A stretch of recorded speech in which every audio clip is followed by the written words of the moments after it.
Who do we have here with us today? Alright, my name is Jevon Young. I'm the founder of the Cease Discrimination movement. I would also like for you guys to check out my organization also. The website is ceasediscriminationmovement.com. Our organization aims to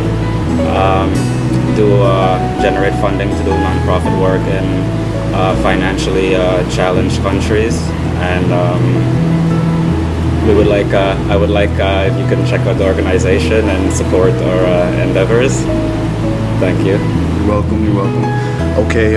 Now give me a number between 1 and 10. I like 9. Okay. First question I'm going to ask you is, why did you decide to do what you are doing now in your life? Well, circumstances kind of led to it, but I believe it was the universe in its course that has me here at this point of time and place in my life.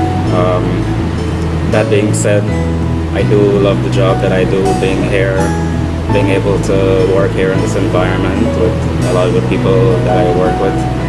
Even the job that I do, I feel it still serves a purpose within the organization that we work for. And I consider myself quite blessed to be here as part of this organization. Okay. What are 3 things that you value most about a person? Number 1 is character. The character of an individual shows a lot about that person. Honesty, that's something that I look for. I think it's a very good trait for an individual.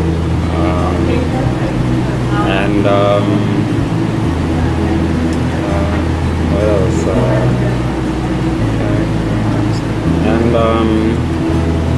I suppose my character kind of falls under that. And just like being just humble, to be humble and patient and things of that nature. Okay. If you were able to teach something to someone, what would you teach them? I would try to impart wisdom. The one main thing, if I could teach anyone in the world, anybody listening willing to share my wisdom, the one thing I would try to teach is do unto others as you would have them do unto you. Because I feel like if you live your life by that principle, anyone can apply that principle, and you can live a comfortable and humble and peaceful life and have so much, peacefulness in life, I would say. So if anything I could teach to humanity, I would say do unto others as you would have them do unto you. Great answer. Okay. What would you do differently if you knew nobody would judge you?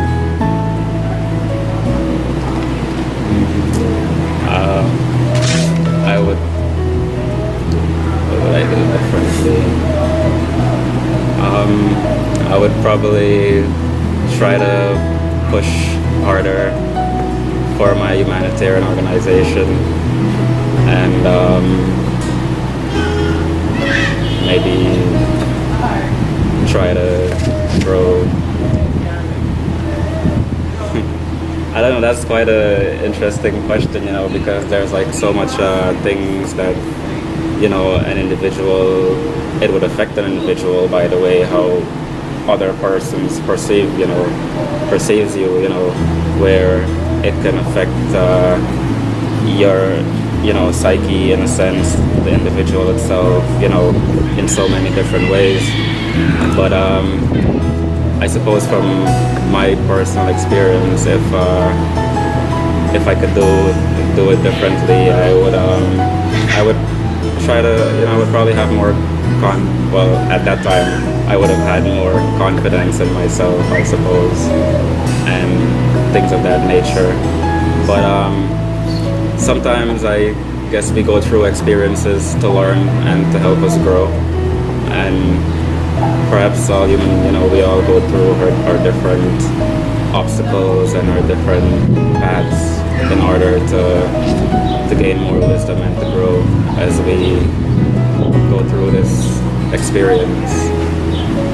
Okay. What is your most beloved childhood memory? That would probably have to be like, I got quite a few of them. Growing up back home in Guyana, which is a third world country in South America. I grew up in Essequibo, which is like the country part, and I have fond memories. Like in the morning, I grew up with my grandmother. When I wake up in the morning before school, I would have to go sweep the yard, feed the animals, water the plants, things like that. But at the time, it was like fun. We used to make our own toys. My favorite thing to do was probably flying kites. So our house was like right behind the seawall, so I would go in the morning, like raise the kite and just let it fly. I'll tie it off, let it fly all day. That was like one of the most favorite thing I could remember. Trying. Even over here, honestly, I do it still. I still make it, and I go to the beach whenever I can, and I fly it over there too. But childhood-wise, that's probably what I would say. Okay.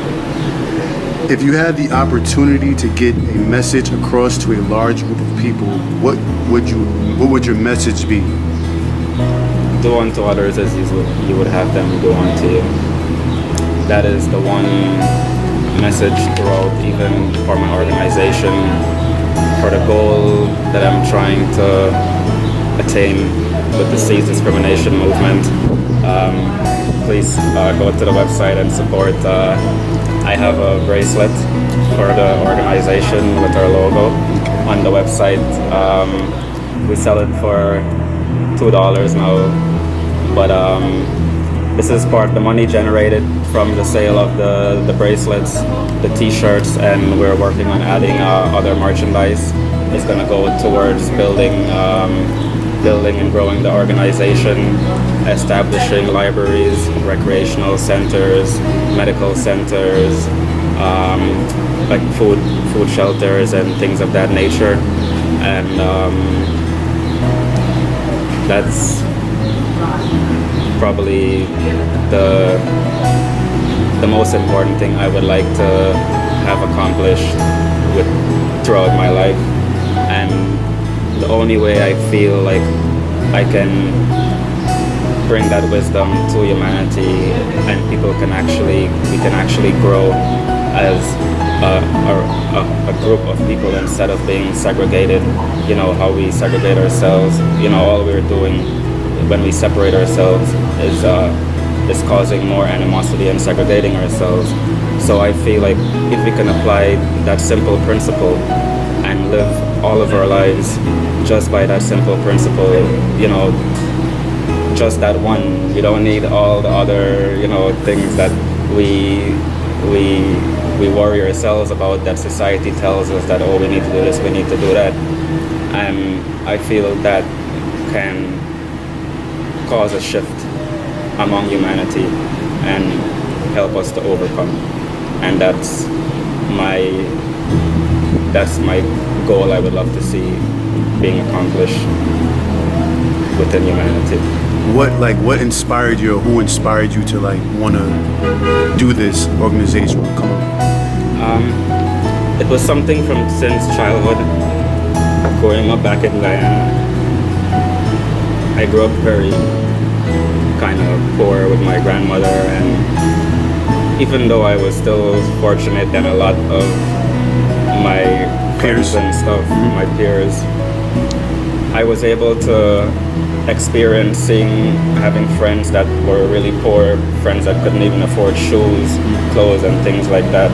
And because I was still fortunate from my father's side that had wealth, that I was still able to go to a good school and experience things of that nature with wealthy people. But what kind of caused me to come to this realization and feeling is what I saw while growing up back home between religions, the people, how it was separated within, where I grew up. It was the Christians were like on the bottom, the Hindu was like in the middle, and Muslim was on top. I saw how people of different races, like how the Indian people and stuff like that would, treat black people, or, because of if you didn't have certain wealth or status or things of that nature, you were, less than. you were discriminated against. And from since I was small, that's something that, I saw and I didn't like it. Something within me. Well, since I was small, my grandmother always sent me to school, Sunday school. Every Sunday I went to Sunday school, church, Sunday school. Good job, your grandma did a good all job. that stuff. So I guess I was just an empathetic person. But, what I saw, even to myself, as just a regular human being, it's something that even a child, you should, common sense, should be able to show you that, this is not the way how we should behave as human beings. We should not treat one another like this, regardless of who has money and who don't, and because of the color of your skin, or, the type of hair that you have, or things of that nature. So, like from since I was small and I had those experiences growing up back home, I had always told myself, if ever I was able to have a more fortunate life, or have wealth, or things of that nature, I would try to make a change however I can to impact the world however I can. And throughout that experience, I try to amass as much wisdom as I can. I've read the Bible, the Bhagavad Gita, Quran, Torah, to experience what all of these, because even religion sometimes, believe it or not, separates us, even though I understand they may have their positive goals, but sometimes even there is segregation even within that in itself. And sometimes we as human beings, sometimes we don't even see what we're doing. Sometimes we do, but some people just don't care. But I feel like, there's another way, that it shouldn't matter what religion you come from or all of these things, because at the end of the day, it's only one creator or one source that we've all come from.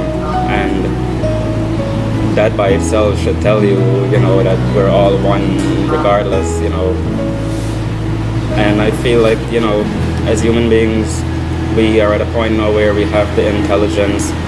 We're not hindered anymore by, not being able to have access to information by either a monarchy or something just telling you what information you have to follow and killing you to believe in whatever faith they want you to follow or whatever. Times are kind of different. And I believe the responsibility falls on us as people now, because we have access to that information. We just have to open your mind and be willing to open your mind and access, or be willing to absorb other information and choose for yourself which makes sense, which is logical, which is not logical. And, stop following what people are telling you and choose for yourself what you think is actually good, genuine, and what is bad, and not good. Okay, all right. What is the definition of heaven to you? Heaven and hell exists right here on this plane which we exist here. Human beings, we have this idea, but I believe when we say heaven, you can create heaven for yourself. It's about how you live your life. If you choose to create a peaceful life here with contentment, and having good relationships with with your fellow human beings, even the nature around you, the animals, plants, and things like that. To me, that, to be honest with you, just this experience, just being able to have this experience of physicality, for the soul to be able to come into a physical body, to be able to have sight, smell, hearing, touch. You know, these are blessings that we cannot even fathom. This is heaven, like this experience here around in this world, to see everything, to taste the fruits, to see the animals, to interact with one another and nature and everything. This is heaven, you know, but sometimes we get caught up in other people's ideas and things like that, and we don't see the beauty that's right in front of us, you know. But if I were to say, I believe this experience itself is heaven. Okay. Last but not least, can there be happiness without sadness, peace without pain, or pleasure with? I'm sorry. Let me say this over again. Can there be happiness without sadness, pleasure without pain, peace without war? I would say no to an extent. The thing is, you would not know one if you didn't know the other. So it's almost like the same, like in the Chinese with yin and yang, light and dark. You know, unless we have that experience of knowing the light, we wouldn't know what dark is. And even so, with creation itself, you know, it's it's kind of like a dual kind of that's within us, a masculine and feminine kind of duality that kind of combines to make the soul one. But whereas with I'm sorry, I lost track. You said we were talking about light and dark, and but the ones that you asked me was peace and love, war. Yes. Well, it's the same idea basically, but like same thing. We would not know the other if we didn't know one. War, like for instance, how you say peace and war. War represents people killing one another and, you know, hurting one another. And unless you know what that experience is, and you know that, okay, I don't like this, this is not something positive that I like, then we wouldn't know the idea of peace and what we think peace is, of having pleasure and serenity and, you know, not having anyone harm us. We can be able to express happiness and joy and things of that nature. I would say it's kind of like that kind of expression. But even so, I believe that's just part of the expression of life, because as we go through life, we're constantly learning. As we go through experiences, even the obstacles that we go through, is to teach us something through the experience that we're having here. So with that, I would say even when you're going through your hard times and your obstacles and things of that nature, sometimes the universe is trying to help us to grow and to teach us certain things, and we should sometimes try to look at it not always as bad, but see if there's anything that you can learn from that experience also, you know, within the experiences. Sometimes it's not easy, you know, because, you know, as human beings we're very emotional and things like that. But I find that this experience, you know, while as we go through it, we're constantly growing and constantly learning. And to me, that's the most important thing. As we go through the experience, if when you go through an experience, you learn from it, and the next time you go through another experience, you don't make that same mistake, and, you know, you grow. But some of us, sometimes we go through experiences we don't learn anything, and we go through it over and over until you get it. And that's the only way for us to ascend. We gotta keep either making the mistakes until we learn, because that's the only way we can learn in this. That's the only way for the unseen to express itself in the seen and to teach us what it desires to teach us. Okay. All right. Thank you for allowing me to put you on the spot. The answers were great, and I hope your answers will be out. We'll be able to help others out there. And if there's anything else you want to add, go right ahead. Thank you as well for having me, and I really appreciate it. I hope your endeavor is successful as well. I hope we can both grow and both be successful in our goals and accomplish it. And once again, I want to say thank you for having me. You're welcome. Take care. You too.